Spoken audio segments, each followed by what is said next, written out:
भारत के 10वें प्रधानमंत्री लेट अटल बिहारी वाजपेयी जी एक दिन अपनी पसंदीदा कार में बैठकर बिहार विधानसभा में एक मीटिंग के लिए पहुंचे। लेकिन जैसे ही वो उतरे तो तभी कुछ ऐसा हुआ कि न सिर्फ उन्होंने बल्कि पूरे भारत ने इस कार का इस्तेमाल करना बंद कर दिया। पर ऐसा क्या हुआ था उस दिन? आखिर किस कार की बात हो रही है यहाँ? कैसे एक कार जो हर भारतीय की आन बान शान हुआ करती थी वो लोगों के मन में अचानक से उतर गई? आखिर क्या है हिंदुस्तान मोटर्स के एम्बेसडर कार के राइज एंड डाउनफॉल की पूरी कहानी जानने के लिए वीडियो के आखिर तक बने रहिएगा। दोस्तों, भारत की आजादी से भी पुराना इतिहास रखने वाली इस कार का नाम है एम्बेसडर, जो कि कभी प्रधानमंत्री से लेकर सरकारी बाबू तक, मुख्यमंत्री से लेकर बिजनेसमैन तक और रजवाड़ों से लेकर आम आदमी तक के लिए शान की सवारी हुआ करती थी। भारत के पहले प्रधानमंत्री जवाहरलाल नेहरू से लेकर लेट लाल बहादुर शास्त्री तक इसी कार में आया जाया करते थे। आलम यह था कि अगर किसी पॉलिटिशियन की 20 गाड़ियों का काफिला गुजरा तो उनमें 18 से 19 एम्बेसडर कार हुआ करती थी। पर फिर आया साल 2014 जब इस कार को बनाना पूरी तरह से बंद कर दिया गया और सड़कों से एम्बेसडर हमेशा हमेशा के लिए गायब हो गई। लेकिन अब फ्रांस की कंपनी पूजो के साथ मिलकर हिंदुस्तान मोटर्स फिर से एम्बेसडर को सड़कों पर दौड़ाने वाली है।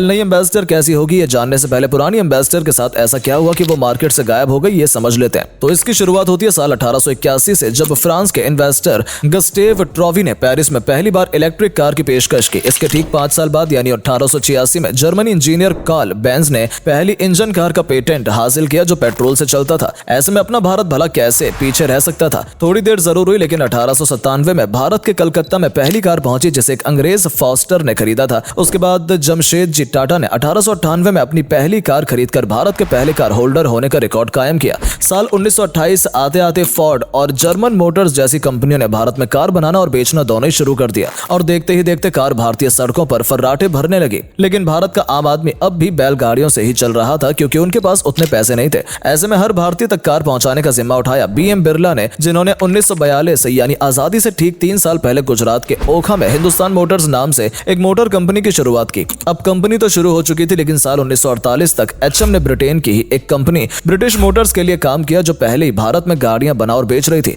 लेकिन ये सब ज्यादा दिनों तक नहीं चला। खासकर 1947 के बाद जब देश आजाद हुआ तो एचएम ने भी डिसाइड किया कि वो अपनी खुद की गाड़ियां बनाएगी और इसी सोच के साथ 1948 में कंपनी वेस्ट बंगाल के उत्तरापाड़ा में शिफ्ट हुई और अपनी पहली कार द हिंदुस्तान 10 लॉन्च की। कार का डिजाइन और लुक इतना औसम था कि लोगों ने इसे हाथों हाथ लिया। इसके बाद कंपनी ने मॉरिस 10, बॉबी हिंदुस्तान, लैंडमास्टर जैसी तमाम गाड़ियां बनाई जो लोगों को भा तो गई, लेकिन उनकी कीमत उनके बजट से बाहर थी। इसीलिए middle class, lower middle class अब भी स्कूटर से चलना पसंद करते थे। पर यह बात एचएम को गवारा नहीं थी, इसीलिए साल 1957 में कंपनी ने लॉन्च की हिंदुस्तान एम्बेसडर। मॉरिस ऑक्सफोर्ड 3 से इंस्पायर्ड इस कार ने आते धूम मचा दी। आप यूं भी कह सकते हैं कि भारतीय व्हीकल इंडस्ट्री में क्रांति लाकर रख दी और न सिर्फ राजनेता बल्कि बिजनेसमैन, अभिनेता और इवन आम आदमी भी इसे खरीदने लगा, जिसकी मुख्य वजह थी इसकी कीमत। एम्बेसडर को सिर्फ 14,000 जितने मामूली से प्राइस में इंट्रोड्यूस किया गया था। ऊपर से भारत की गड्ढों वाली सड़कों पर भी सरपट दौड़ती थी और अगर कार खराब हो जाए तो कोई नौसिखिया मैकेनिक भी इसे ठीक कर सकता था। वहीं इंजन भी 1479 सीसी का था, साथ ही इसमें पूरा परिवार बैठकर इतना स्पेस था। अब इतनी सुविधाएं छोटी सी कीमत में मिले तो कार तो रफ्तार पकड़ेगी ही ना। सो एम्बेसडर के साथ भी यही हुआ। इसने ऐसी रफ्तार पकड़ी कि हर कोई देखता ही रह गया। आलम यह था कि एम्बेसडर के रंग से ही उसके अंदर बैठे लोगों की पहचान कर ली जाती थी। मतलब अगर सफेद एम्बेसडर है तो उसके अंदर जरूर कोई राजनेता बैठा होगा, काली एम्बेसडर है तो जरूर उसमें सेना के अधिकारी होंगे।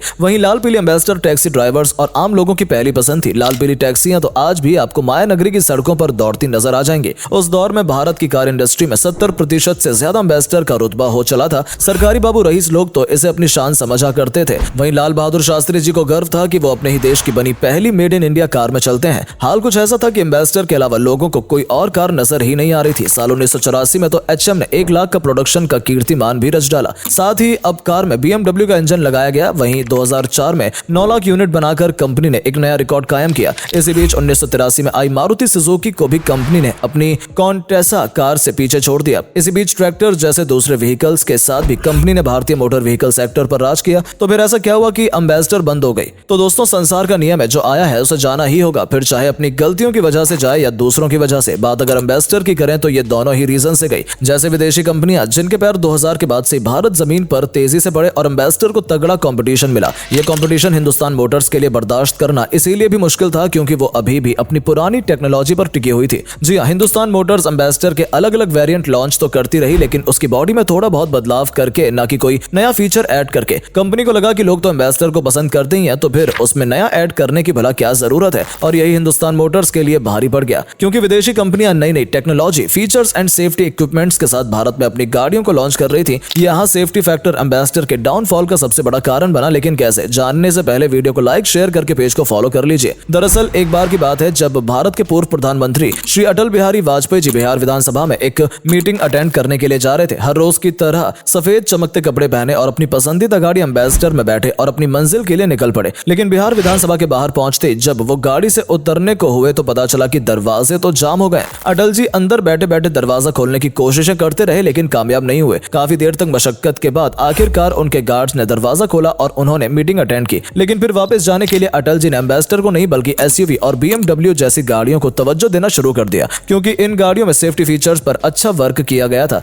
इसके बाद तो कई बड़े बड़े नेताओं ने भी एम्बेसडर का साथ छोड़ दिया और सरकारी बाबुओं के मन से भी ये गाड़ी उतर गई। वहीं आम आदमी भी इसे लेने से कतराता रहा, क्योंकि अब गाड़ी उसी पुराने डिजाइन रंग में पहले से ज्यादा कीमत पर आ रही थी। जी हाँ, गाड़ी का डिजाइन सेम होता था लेकिन कुछ छोटे बड़े बदलाव करके उसे मार्केट में ज्यादा पर लॉन्च किया जाता था। आलम यह था कि कभी 14,000 में मिलने वाली एम्बेसडर की कीमत अब 5 लाख से भी ज्यादा तक पहुंच चुकी थी। ऐसे में लोगों ने सोचा कि इससे अच्छा तो वो ज्यादा बेहतर फीचर्स वाली किसी दूसरी सस्ती कार को खरीद लें। इस तरह देखते ही देखते एम्बेसडर कार की मांग दिन पर दिन कम होती गई और साल 2014 तक आते आते इस कंपनी की मैन्युफैक्चरिंग भी बंद हो गई और एम्बेसडर को फ्रेंच ऑटो कंपनी पियूजियोट को 80 करोड़ में बेच दिया गया। यहाँ तक कि मेन रीजन मार्केट स्ट्रेटजी को भी माना जा सकता है। दोस्तों, दरअसल हिंदुस्तान मोटर्स ने सोचा कि उसकी कार को तो लोग सबसे ज्यादा पसंद कर रहे हैं, लॉन्च होती खरीद रहे हैं, हर कोई इसे शान की सवारी समझता है, तो फिर मार्केटिंग पर पैसा वेस्ट करने का क्या मतलब। वहीं दूसरी विदेशी देशी कंपनियां फुल ऑन मार्केटिंग पर ध्यान दे रही थी, इसीलिए वो लोगों की नजरों में आई और जो नजरों में थी वो गायब हो गई। लेकिन अब एक बार फिर एम्बेसडर की चमक लोगों की आंखों में नजर आ रही है। बात कुछ ऐसी है कि हिंदुस्तान मोटर्स ने सालों बाद फ्रांस की कंपनी पूजो के साथ हाथ मिलाकर अपनी इलेक्ट्रिक एम्बेसडर का डिजाइन तैयार कर लिया है और इसी साल मई 2024 तक इस कार के लॉन्च की भी संभावना जताई जा रही है। इलेक्ट्रिक एम्बेसडर कार में एक 40 kilowatt lithium lawn battery pack, 250 kilometre की रेंज और 100 किलोवाट इलेक्ट्रिक मोटर होगी, जो इसे 0 से 100 किलोमीटर पर घंटे की रफ्तार से 10 सेकंड से कम में पहुंचने की कैपेसिटी देगा।